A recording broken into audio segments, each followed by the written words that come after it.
সেই বৃদ্ধ মাকে ছেলে কি করলো, সঙ্গে করে নিয়ে গেল বাড়ি।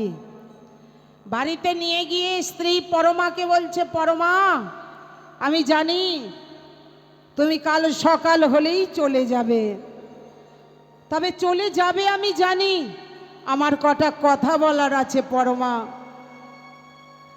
একবার ভেবে দেখো তো পরমা, তোমারও তো ছেলে হয়েছে গো, তুমিও তো সন্তানের মা হয়েছ, তুমিও তো একদিন শাশুড়ি হবে, তা তোমার ছেলে যদি তোমার সঙ্গে এমন ব্যবহার করে তুমি কি থাকতে পারবে গো?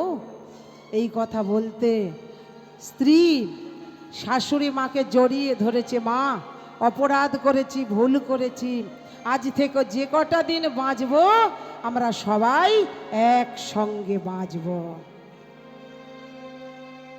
তাহলে আমরাও কেন পারবো না মা বাবাকে দেখতে?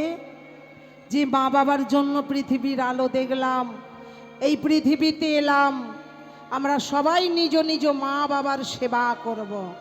কারণ বাবা মায়ের যখন বয়স হয়ে যায় তখন আমাদের সন্তানের মতো হয়ে যায়।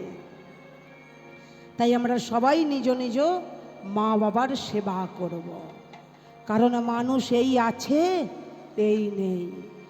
সবাইকে বিশ্বাস করলেও নিঃশ্বাসকে আমরা বিশ্বাস করতে পারবো না।